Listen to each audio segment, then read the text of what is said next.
Bom dia a todos, bom dia a todas. Sejam muito bem-vindos e bem-vindas a mais um ICL Mercado Investimentos. Bom dia para você também que está assistindo a gente pela TV UFMA. Também sejam muito bem-vindos e bem-vindas aqui ao programa. Hoje, sexta-feira, dia de uma agenda um pouco mais movimentada, porque saíram estatísticas do setor externo. A gente vai trazer esses dados para vocês. Também saíram aí dados da confiança do consumidor, dessa vez divulgados pela FGV. A gente também vai passar por esses dados. Vamos falar de um assunto que está mexendo bastante aí com os ânimos, que é a taxação das compras internacionais. Então a gente vai falar sobre isso e a gente vai trazer os PMIs que saíram ontem. Parte deles aí tinham saído no momento que a gente estava apresentando aqui. Então a gente agora compilou e vai trazer tudo para vocês, até porque isso mexeu muito com o mercado ontem e mexeu com o mercado hoje também. Mas antes de tudo isso, André, bom dia, como você está? Bom dia, Débora, bom dia a todos os nossos telespectadores. Hoje é dia da gente falar um pouco sobre a balança de pagamentos que saiu essa manhã, vamos falar sobre investimento direto no país, entender aí tudo o que aconteceu. Vamos falar também da polêmica da semana, né, que é a taxação aí de compras abaixo de $50 aí de sites, principalmente sites chineses, né? Vamos falar também de confiança do consumidor, passar pelos PMIs no mundo, né? Então a gente já pode agora, já passar pela agenda, né, para nosso telespectador já ficar aí, para saber já o que ele deve enfrentar aí no dia de hoje, né, Débora? Então vamos lá, hoje de manhã cedinho saíram os dados de crescimento, né? Saíram os dados do PIB, na verdade, do primeiro trimestre, já a leitura final da Alemanha. A gente também teve vendas no varejo, mês de abril no Reino Unido, então tudo isso saiu de madrugada, porque é fuso horário lá da Europa. A gente tem sondagem do consumidor de maio sendo divulgada às 8 horas da manhã. Então a gente vai passar para vocês esses dados, porque já estamos aí com eles em mãos. Saindo as estatísticas do setor externo, e aqui a gente está falando da balança de pagamentos, então a gente vai ver aí como é que ficaram, né, os investimentos aqui no país e todos esses pontos principais nas nossas estatísticas de setor externo. Às 9h30 saíram as encomendas de bens duráveis nos Estados Unidos de abril, e a gente tem até uma agenda, quando a gente olha os indicadores, é um pouquinho mais enxuta, mas tem alguns pontos que devem ficar bastante no radar. Um deles é essa participação que está acontecendo agora, começou às 10h20, do diretor do Fed, o Christopher Waller, discutindo taxa neutra de juros num evento do Banco Central da Islândia. Então aqui a gente deve ter, né, aquela expectativa do mercado em relação ao pronunciamento desse diretor, embora ele vá discutir aí um assunto amplo, que ele possa sinalizar ali alguma coisa em relação à condução de política monetária dos Estados Unidos, que é algo que nessa semana tem ganhado mais peso, né? A gente já está falando disso há bastante tempo, mas essa semana a gente tem um peso até mais relevante desse assunto, porque saiu a ata e a gente tem toda essa atenção voltada para a política monetária dos Estados Unidos. Também sai agora às 11 horas os dados de sentimento do consumidor e expectativas de inflação para 1 e 5 anos da Universidade de Michigan. Isso também pode ali trazer uma relevância para o mercado, até porque a gente tem poucos indicadores nos Estados Unidos, então o que vai acabar ganhando relevância lá? Essas expectativas de inflação, junto aí à fala do Christopher Waller. A gente também tem poços de petróleo em operação e a gente tem uma reunião aí que acontece na Itália ao longo do dia dos ministros de finanças e presidentes de Banco Central do G7. Então isso também pode ficar aí na centralidade hoje. Então essa é a nossa agenda um pouquinho mais curtinha, mas com dados bem importantes aqui, principalmente de Brasil e outros assuntos que estão aí mexendo com o mercado e mexendo aí numa forma geral. Vamos então agora para o nosso giro de mercado. Aí já tem a notícia que todo santo dia a gente sugere para vocês aí, falando das bolsas, né? Porque a gente tem aí bastante coisa para falar, né? A gente teve aí, por exemplo, a Petrobras anunciando aí a nova presidente. Tivemos também algumas situações aí bem interessantes aí durante o mundo, mas essa notícia está aqui para você saber o que já aconteceu, o que está acontecendo, o que vai acontecer aí durante o dia, né? Então, vamos começar o nosso giro aí pela Ásia, Débora? Vamos começar, mas antes de falar da Ásia, eu vou dar um passinho para trás e eu vou falar do PMI ontem, porque isso acabou mexendo com os mercados ontem e com a abertura dos mercados asiáticos hoje, com o desenrolar do dia lá na Ásia também. Então teríamos que voltar aí para entender o que aconteceu para que a gente tivesse esse sentimento negativo que foi predominante ontem. Então quando a gente olha a zona do euro, Reino Unido e Alemanha, a gente não tem muita novidade, né? Então aqui é a leitura preliminar. É como se fosse uma projeção da leitura final de... Aqui está escrito dezembro, mas podem ignorar porque é maio de 2024. Então, a gente tem aí uma leitura preliminar desse mês. Então, é como se fosse a projeção do que vai acontecer no final agora de maio.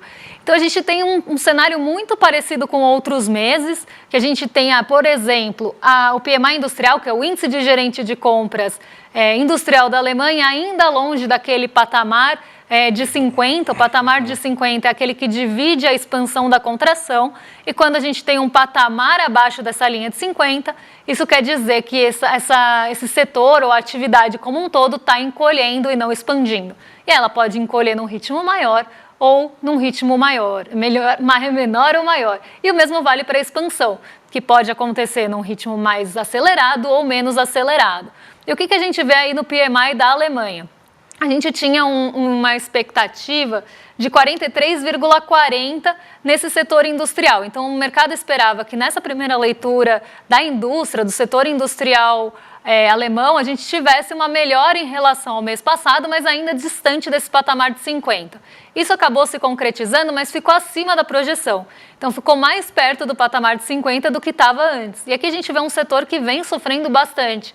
A gente olha numa forma geral aqui, o PMI industrial da Alemanha é o que mais está com dificuldade de engrenar, o que está com mais dificuldade de ter ali uma aproximação da expansão. E isso acaba influenciando também no PMI industrial da zona do euro, que também está no terreno de contração, mas diminuiu essa distância em relação aí à linha limiar, que a gente fala que é 50, para passar para a expansão. Então, isso quer dizer que o PMI, né, o setor industrial, né, o termômetro desse setor industrial, ele ainda está encolhendo, mas encolhendo num ritmo menor do que estava antes.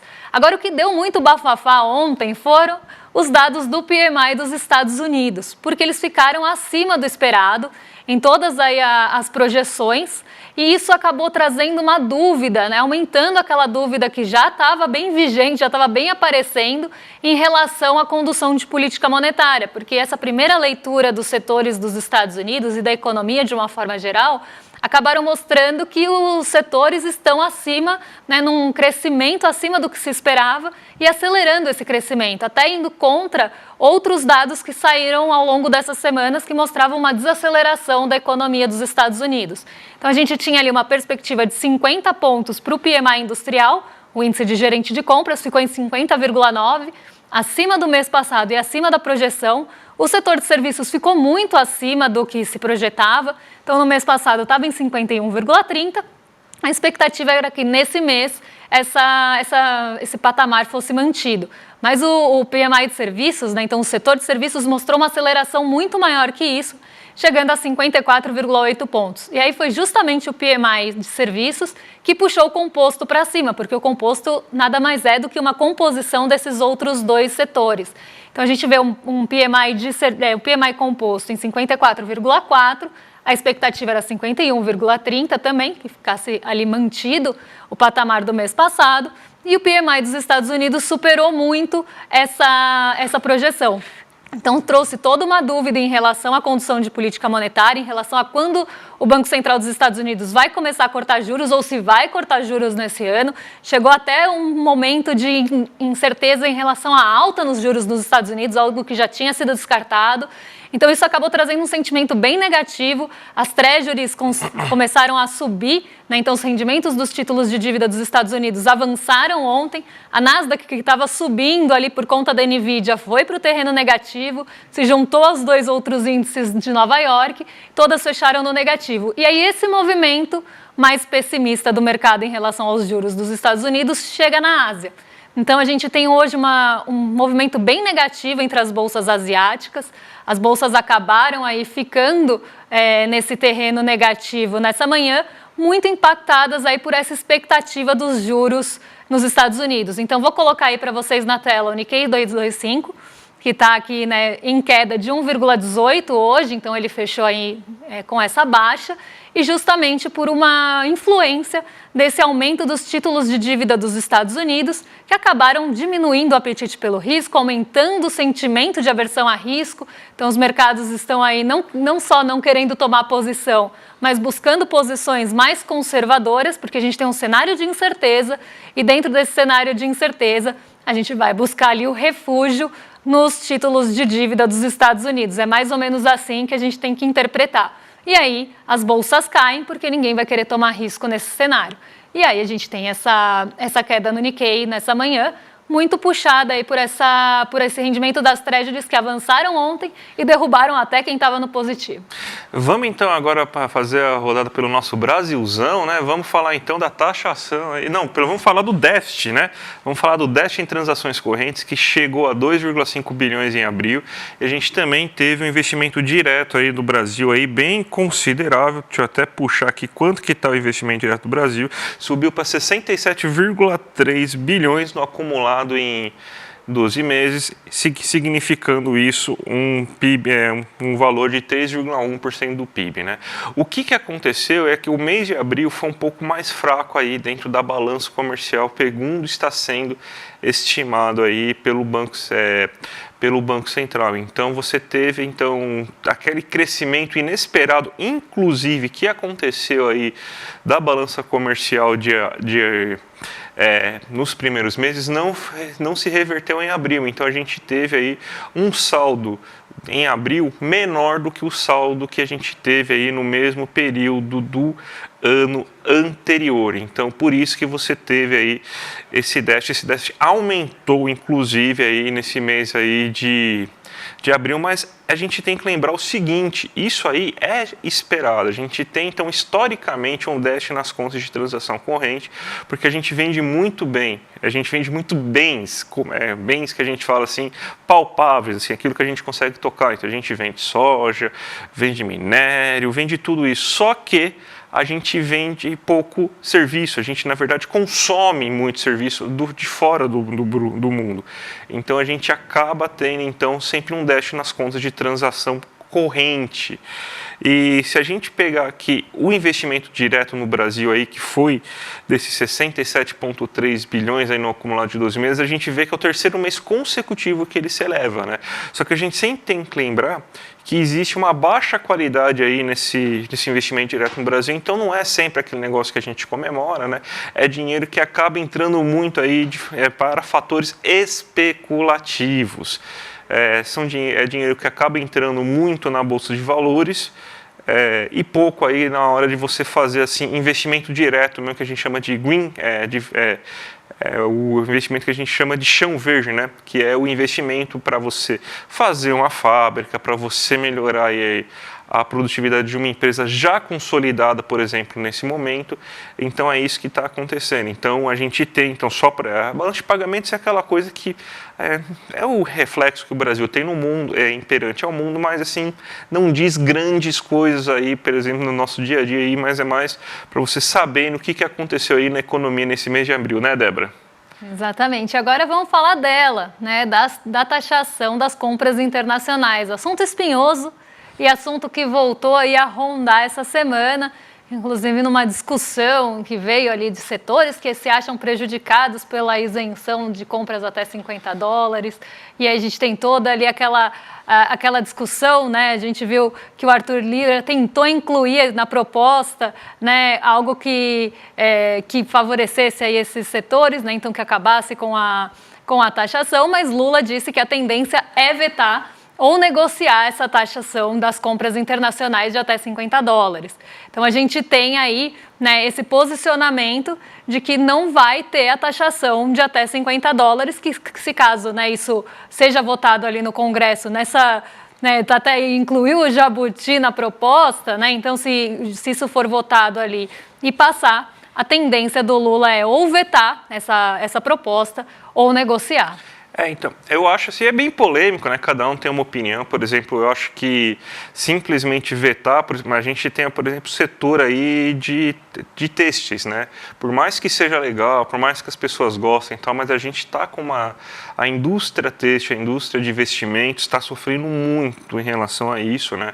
Aí a questão da minha opinião, eu acho que assim, você não pode liberar aí para tudo, que muita gente hoje está fazendo o quê? Está comprando blusas, camisetas de time, todo mundo sabe das camisetas holandesas aí, todo mundo está comprando isso aí, e revendendo aqui no Brasil. Então, mais a gente está importando, inclusive para revenda, muita gente está fazendo isso e está prejudicando bastante aí a indústria têxtil brasileira, aí, a indústria de vestimentas, né?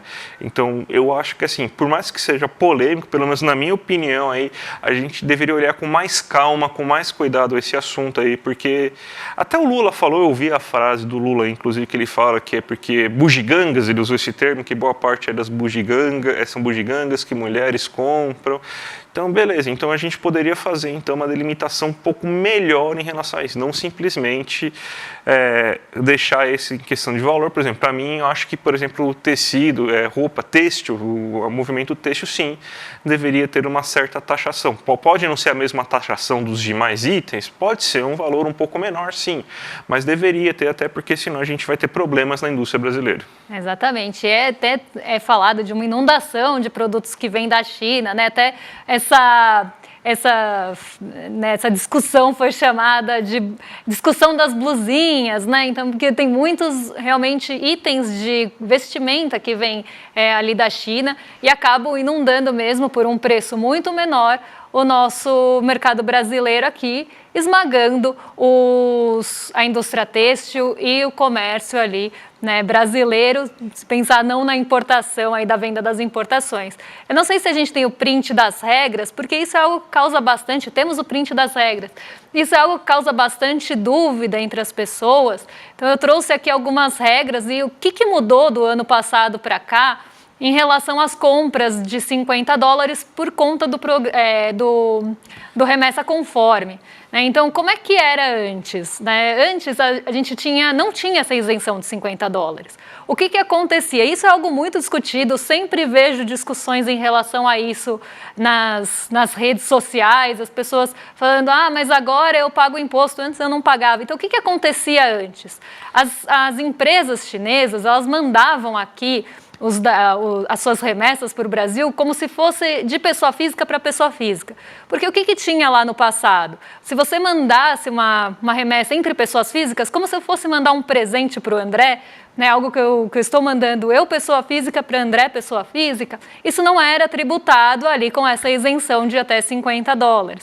E os vendedores, né, da China e de outros países ali da Ásia mandavam, principalmente da China, mandavam essas compras como se fossem pessoas físicas, para tentar burlar, né, essa tributação. Só que quando a gente começou a falar sobre uma maior fiscalização disso, as pessoas se sentiram prejudicadas e começaram a pressionar para que essa isenção fosse mantida. E aí a gente tem o programa Remessa Conforme, que passa a ter essa isenção de imposto aí para qualquer compra de até $50, mesmo que não fosse entre pessoas físicas. E aí essa portaria entra ali em vigência no dia 1º de agosto. O ICMS continua sendo cobrado, então às vezes as pessoas falam, mas eu fui tributado.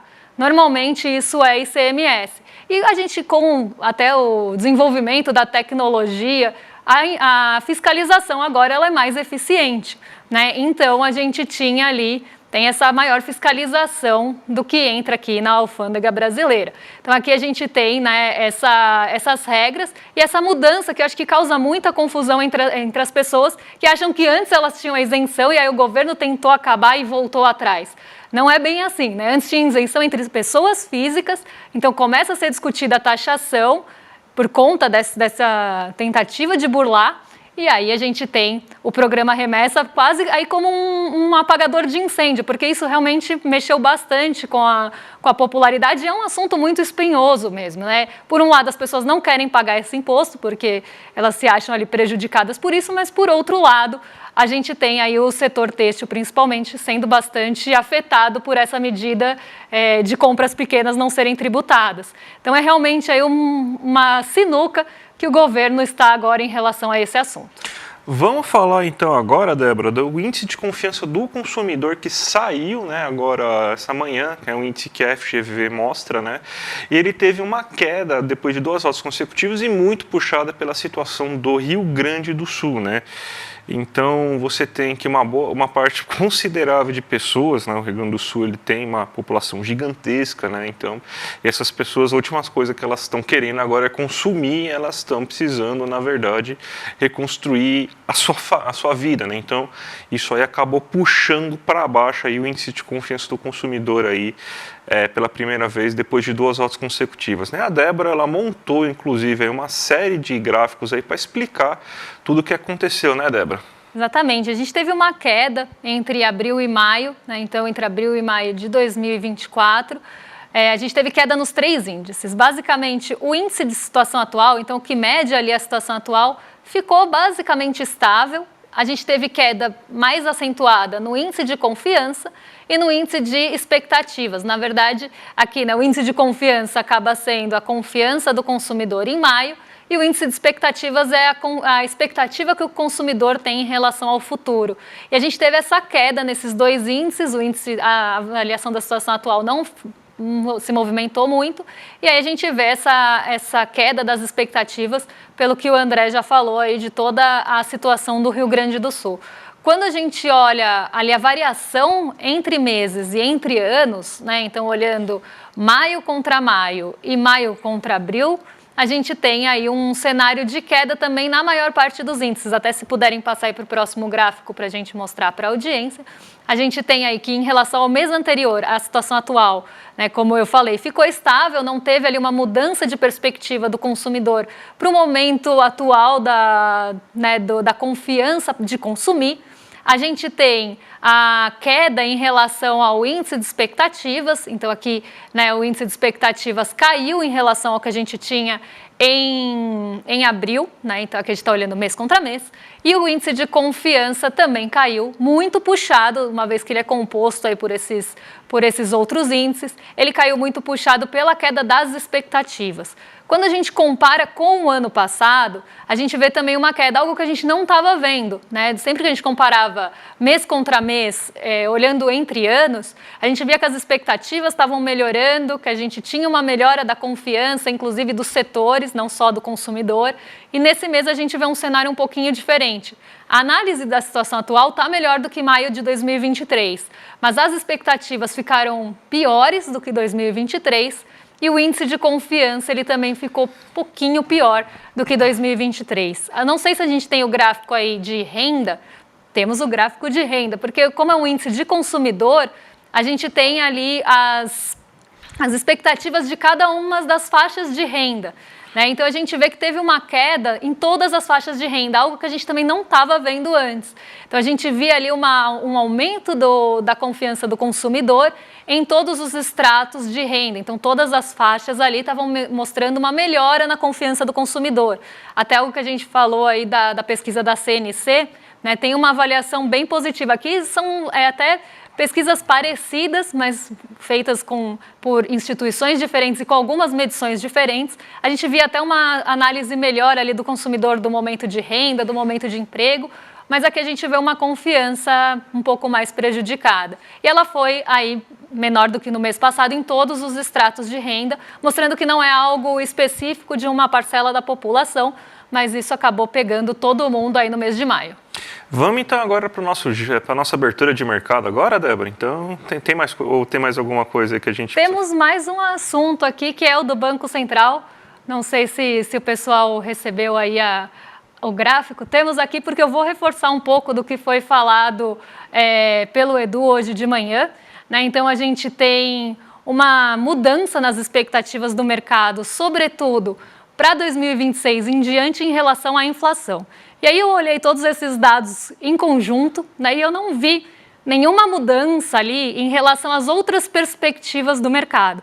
Tem algumas mudanças em relação à Selic, então Selic ali para 2026 em diante começaram a mudar nos últimos focos, mas a gente não vê essa mudança nos focos passados. Então o que a gente vê aqui? Né, a gente tem um corte muito interessante, que eu acho que nesse gráfico, nessa tabela não dá para ver, mas quando a gente olha todas as datas que a gente teve pesquisa de focos, a gente tem ali uma mudança que é num corte do dia 8 de maio em diante. Né? Então, o que a gente teve de tão importante no dia 8 de maio desse ano? Reunião do Copom. E reunião do Copom, essa que teve aquela divisão entre o colegiado ali, entre o comitê de política. Então, a gente teve a maioria dos votos, com o voto ali de desempate do Roberto Campos Neto, em relação ao corte de 0,25 ponto percentual na nossa Selic, e a gente tem parte dos novos indicados, né, então, que estão sendo chamados assim, né, fizeram até uma grande divisão aí entre turma de um, turma de outro. Eu gosto de falar antigos membros e novos membros. A gente tem aí uma maior, né, na verdade, uma menor participação, mas todos ali votando em bloco pelo corte de 0,5 ponto percentual, com a justificativa de que a gente tinha que manter a sinalização que foi dada no Copom. Isso apareceu na ata da reunião. Então, o que a gente tem ali? Depois do dia 8 de maio, quando a gente olha as expectativas, é aí que começa a aparecer essa distorção na máxima, né? Então, o que é a máxima? A gente tem a mínima, que é o mínimo do que o mercado espera para aquela taxa de... Aqui a gente está falando de inflação, então, o mínimo que o mercado espera para a inflação. A gente tem a mediana, que é o que divide o conjunto de dados no meio, a média, que é a média mesmo, e o máximo, que é o valor máximo que apareceu na pesquisa. E aí a gente não sabe se é alguém ou alguéns que estão aí votando, né, ou apontando 8% de taxa de inflação a partir de 2026. Eu não acredito em coincidências, mas o que vai acontecer de 2025 para frente? A gente vai ter mudança na direção do Banco Central. E o mercado acredita, eu vou até colocar aqui na minha tela para vocês, o mercado acredita, tem uma pesquisa da Infomoney aí que chama Barômetro do Poder, né, que mostra o que o mercado está achando, porque a gente ainda não tem a indicação do Galípolo no Banco Central. É só uma possibilidade, mas qual que é a possibilidade? O mercado está vendo que 91% de probabilidade é o Galípolo que assume o Banco Central. Então, na avaliação, ele vai ser o próximo presidente do Banco Central e 9% acredita ali no Paulo Pichetti. Então, a gente tem aí essa divisão, mas é majoritariamente expectativa de que Galípolo assuma o Banco Central a partir de 2025, quando sair o Roberto Campos Neto. E aí a gente tem essa mudança, né, nessa projeção, que a gente não sabe se é um agente, 2 agentes ou 3 agentes. Não devem ser muitos agentes, porque a média não subiu tanto assim, mas tem essa mudança de perspectiva na inflação de 2026 para frente. O que o Focus está querendo falar? O que esses agentes estão querendo falar por via do Focus? Né? A gente sabe que o Focus é um garoto de recados no mercado financeiro. Ele sempre tenta mostrar descontentamento ou validação de alguma proposta. Se a gente teve no dia 8 de maio a votação ali dividida do Copom e a partir daí algum agente do mercado financeiro passou a deteriorar as perspectivas de inflação, quando a gente vai ter mudança na direção e esse colegiado que hoje é minoritário vai passar a ser majoritário, o que ele está querendo dizer? Olha, eu não concordo com essa indicação e acho que essa indicação vai ali não ser possível, né? Não vai conseguir controlar a inflação. Então está querendo dar um recado por meio do Focus. Só que a gente não sabe realmente quem está querendo dar esse recado, mas parece, né, tudo indica, né, pela forma que aconteceu, até porque a gente sai ali de uma projeção máxima de 4,5 para 8, é um salto muito grande, parece que é mesmo para mostrar um descontentamento e dar um recado. Então aqui, né, eu quis dar os meus 2 centavos também sobre isso, porque eu acho que é um assunto super importante, principalmente no momento que se discute tanto essa autonomia do Banco Central, e a gente sabe que não é bem assim. Inclusive, na ata da última reunião do Copom, a gente vê ali o peso que foi dado para essas projeções de inflação do Focus. Então aqui eu quis dar só também meus 2 centavos sobre esse assunto, porque eu acho bem importante. Débora, 2 minutos para você fazer a abertura de mercado agora. Vou dar 2 centavos também, porque 2 minutos é rapidinho. Então, vou colocar aí na tela para vocês o dia de hoje, que basicamente está mais positivo. Então, está mostrando um pouco de recuperação em relação ao dia de ontem. Né, a gente tem aí as treasuries, né, os títulos de dívida dos Estados Unidos, o rendimento dos títulos de dívida de 10 anos dos Estados Unidos, caindo hoje, movimento que já estava sendo visto desde a pré-abertura, então desde antes do mercado de Nova York abrir. Então, a gente já estava vendo aí essa queda no rendimento das treasuries. Por quê? Ontem as treasuries subiram muito, principalmente depois dos dados de índice de gerente de compras e atividade aí da economia dos Estados Unidos. Então, o mercado passou a esperar que talvez nem tenha corte nesses anos, né? Nesse ano, nenhum corte. Ou o corte pode acontecer de 0,25, mas posteriormente. Então, o mercado estava esperando ontem que as taxas de juros vão ser mantidas nesse patamar por mais tempo. E aí, como eu falei, todas as bolsas foram para o negativo. Hoje a gente está tendo uma correção disso, então as treasuries voltaram a cair. o que também propiciou uma queda no nossos juros futuros, e aí as bolsas conseguem um pouco mais de fôlego, um pouco mais de apetite para colher um pouco de alta. Então a gente vê aí para mostrar sinais de recuperação também. A Nasdaq voltou a subir, o S&P também, então a gente vê as duas bolsas de Nova York subindo hoje e o Ibovespa está subindo em menor grau aí do que as outras duas, mas a gente hoje tem que pensar que não temos apoio novamente do petróleo Brent, o petróleo Brent cai pelo 5º dia consecutivo e o minério de ferro negociado em Dalian na China, que subiu por várias sessões seguidas, agora eles também voltaram a cair. Então, a gente tem uma queda de 0,44% no preço do minério de ferro. Então, a gente está subindo sem o apoio das duas principais commodities que tomam boa parte do peso do Ibovespa. Se a gente for considerar Vale, Petrobras e Petrobras preferencial e ordinária, né? As três juntas têm um peso enorme no Ibovespa. E a gente tem hoje também, pensando em que pode mexer e trazer volatilidade para a Petrobras, é a Magda Chambriard no comando da companhia. E no caso da Vale, a Vale contratou uma consultoria para ali pensar em relação à sucessão do CEO da Vale também na mineradora. Então a gente tem alguns fatores que podem trazer um pouco de instabilidade, um pouco de oscilação para as ações de maior peso, sem o apoio das commodities. Mas mesmo assim, a gente tem alta no Ibovespa e hoje o dólar opera bem perto da estabilidade aí justamente por essa queda no preço das commodities. Então a gente tem um dia um pouco atípico de alta no Ibovespa e alta do dólar, mas é muito por conta dessa queda dos preços das commodities. Débora, sextou, mas antes de sextar, vamos falar dos 2 anos de CL, né? Que tá todo mundo em festa essa semana aqui no CL. A gente tem um monte de novidade aí, lançamos o dossiê da Marielle, lançamos um monte de cursos novos, lançamos a lojinha, as camisetas que a gente tem aqui para vocês verem aí. E lembrando aí que essa semana, então, a gente tem um monte de novidade aí para quem assinar aí o membro solidário. Vai ganhar desconto na lojinha de 35%, vai ganhar o livro autografado do Rodrigo Viana de Lula Bolsonaro, vai ganhar o livro do Evgeny Morozov Big Techs e vai ganhar um certificado aí digital de membro solidário. Então, é bastante coisa que a gente está dando essa semana aí para todo mundo aí, porque a gente está em festa, né? E hoje, por exemplo, a gente tem inclusive aí mais um Papo CL. Hoje, se eu não me engano, você se lembra quem que é hoje? Chico Alves e Lindener Pareto. Ah, é verdade, Chico Alves e Lindener Pareto. A gente vai falar na segunda, tá, gente? Só pra... A gente não vai ficar fora dessa, não. Então, gente, bastante coisa aí para vocês acompanharem, mas hoje o papo, inclusive, é só para quem é assinante. Então, não é assinante, ó, clica aqui embaixo, clmercado.com.br.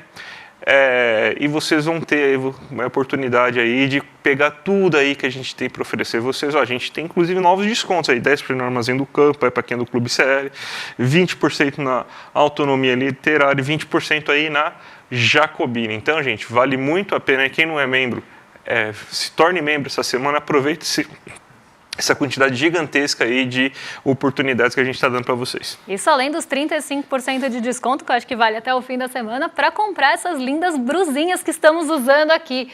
Agora vocês ficam com as brusinhas aí. Graças a Deus, hoje é sexta-feira e vida que segue, como diria Chico Pinheiro. Hoje é sexta-feira, graças a Deus mesmo. Agora vocês ficam com o Rolê CL. Hoje temos o Guga Noblar com o César Calejon. Então vocês ficam em excelente companhia aqui depois do programa. A gente volta na segunda-feira trazendo atualizações do Focus e o termômetro da Bolsa e outros assuntos que devem mexer aí com o dia. Um beijão, bom fim de semana e até segunda. Até segunda, gente. Tchau, tchau.